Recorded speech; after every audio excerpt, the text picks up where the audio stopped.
वारंगल में बन रहा है। ये तेलंगाना के कपड़ा उद्योग को नई बुलंदी देगा। यहां जो कॉटन फार्मर है, ये टेक्सटाइल पार्क उनके भाग्य को बदलने का काम करेगा और इसमें भी रोजगार के लाखों अवसर बनेंगे। साथियों, तेलंगाना के कॉटन किसानों के लिए एक और खुशखबरी है।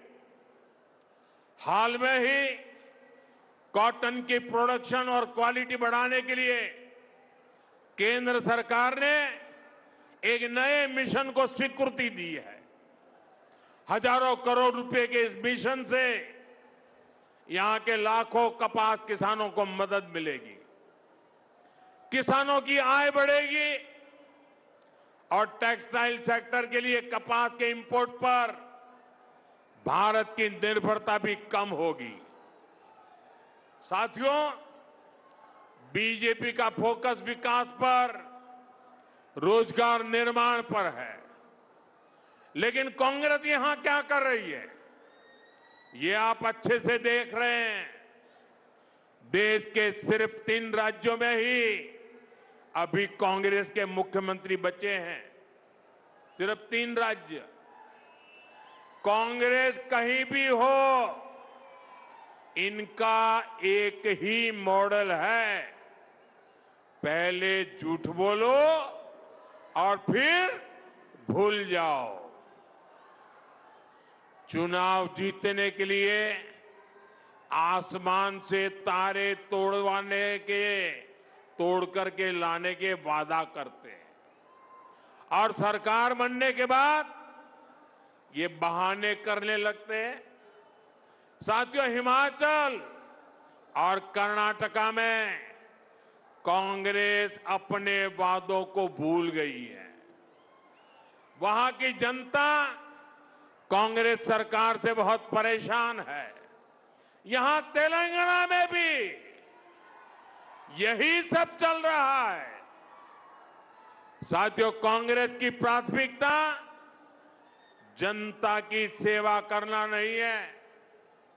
कांग्रेस अब देश बांटने वाली नफरती राजनीति का मुख्य आधार हो गई है।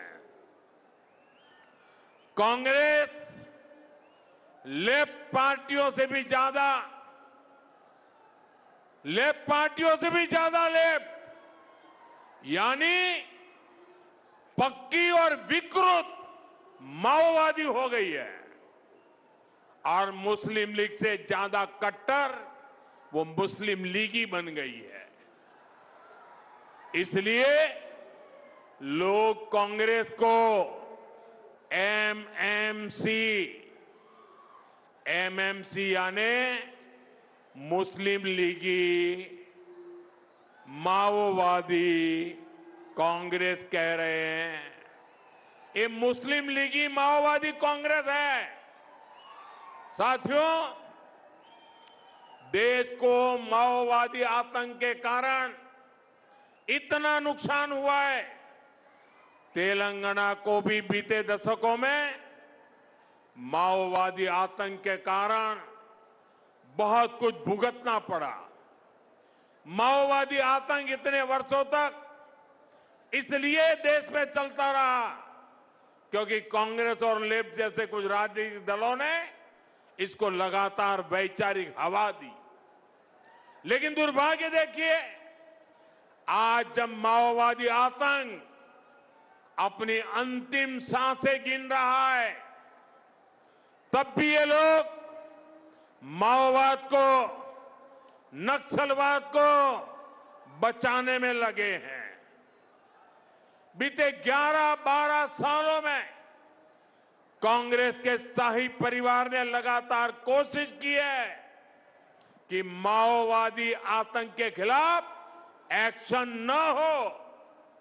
साथियों, मैं जानता हूं कि तेलंगाना की जो पुलिस है उसको अगर खुली छूट मिलती तो मुझे पक्का विश्वास है ये पुलिस अपनी ताकत से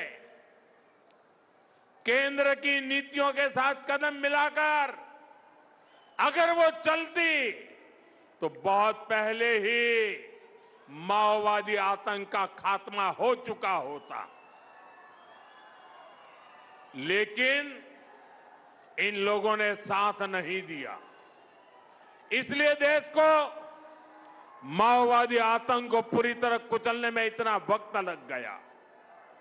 साथियों, बीजेपी एनडीए के प्रयासों से अब तेलंगाना माओवादी आतंक से मुक्त हो रहा है और इसलिए तेलंगाना में बीजेपी की सरकार बननी और भी जरूरी हो गई है।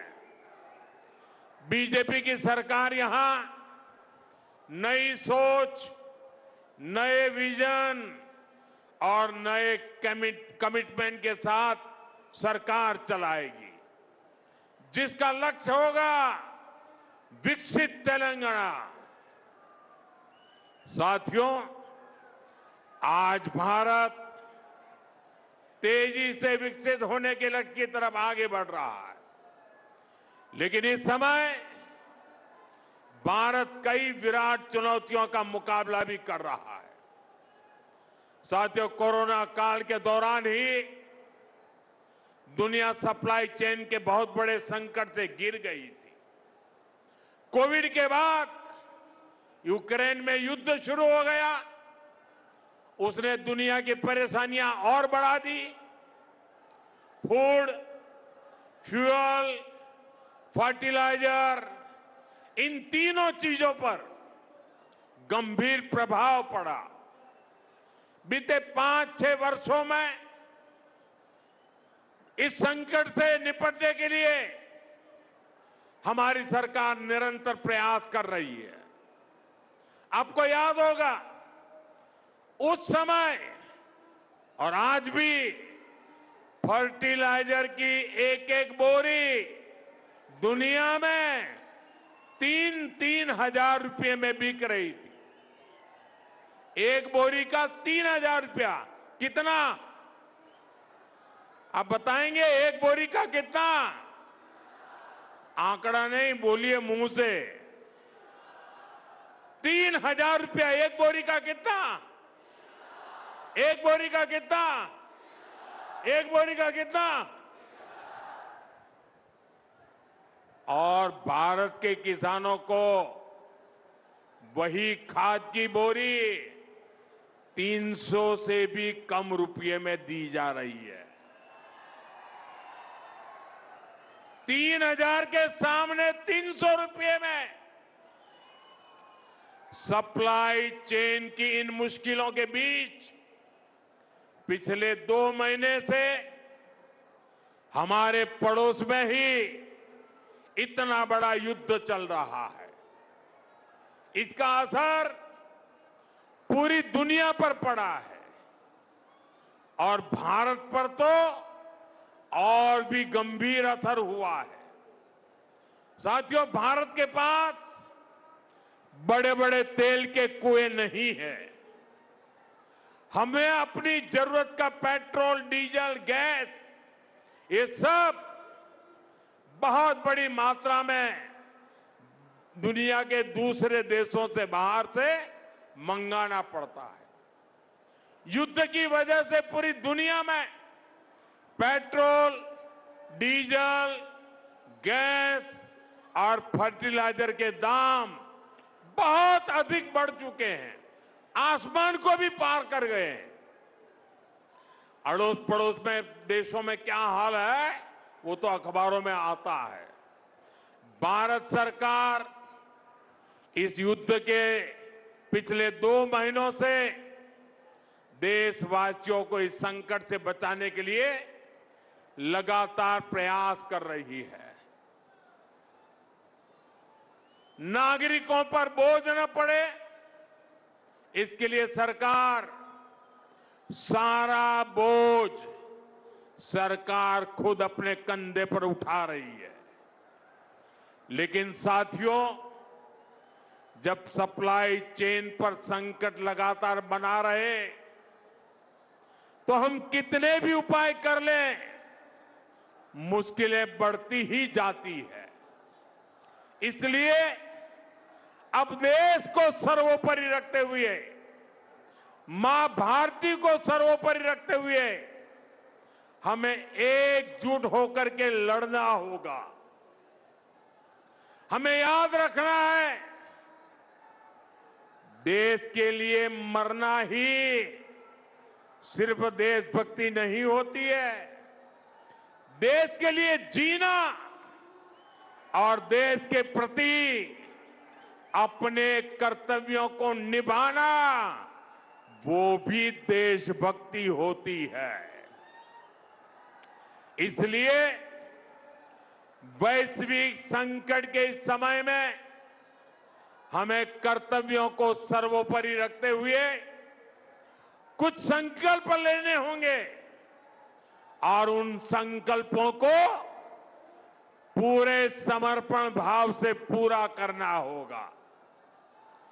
जैसे एक बड़ा संकल्प है पेट्रोल डीजल का संयम से इस्तेमाल करना। साथियों, हमें पेट्रोल डीजल का उपयोग कम करना होगा। शहरों में जहां मेट्रो है वहां हम तय करें कि हम मेट्रो का ही उपयोग करेंगे, ज्यादा से ज्यादा मेट्रो में ही जाएंगे। अगर कार में ही जाना जरूरी है तो फिर कार पूल करने का प्रयास करें और भी लोगों को साथ बिठा लें। अगर हमें कहीं सामान भेजना हो तो कोशिश करनी है कि वह ज्यादा से ज्यादा रेलवे गुड्स के जो ट्रेन होती है रेलवे की सर्विसेज से भेजें, ताकि इलेक्ट्रिक रेलवे होने के कारण पेट्रोल डीजल की जरूरत नहीं पड़ती है। जिन लोगों के पास इलेक्ट्रिक व्हीकल है वो भी कोशिश करें कि इलेक्ट्रिक व्हीकल का ज्यादा से ज्यादा उपयोग करें। साथियों, हमने कोरोना के समय में वर्क फ्रॉम होम की, ऑनलाइन मीटिंग्स की, वीडियो कॉन्फ्रेंस की, ऐसी अनेक व्यवस्थाएं विकसित की और हमें आदत भी हो गई थी। आज समय की मांग ऐसी है कि उन व्यवस्थाओं को हम फिर से शुरू करें तो वो देश हित में होगा। Work from home, online conferences, virtual meetings, इनको हमें फिर से प्राथमिकता देनी है। साथियों, आज जो संकट है उसमें हमें विदेशी मुद्रा बचाने पर भी बहुत जोर देना होगा, क्योंकि दुनिया में पेट्रोल डीजल इतना ज्यादा महंगा हो गया है, पहले से कई गुना ज्यादा कीमतें बढ़ गई है। तो हम सबका दायित्व है कि पेट्रोल डीजल की खरीद पर जो विदेशी मुद्रा खर्च होती है, पेट्रोल डीजल बचाकर हमें वो मुद्रा भी बचानी है। इसके लिए हमारे छोटे छोटे प्रयास भी देश की बहुत मदद कर सकते हैं। जैसे आजकल जो विदेशों में शादियों का, विदेशों में घूमने का, विदेशों में वैकेशन पर जाने का मिडिल क्लास में कल्चर बढ़ता जा रहा है। हमें तय करना होगा कि जब ये संकट का काल है और हमारी देशभक्ति हमें ललकार रही है तो कम से कम एक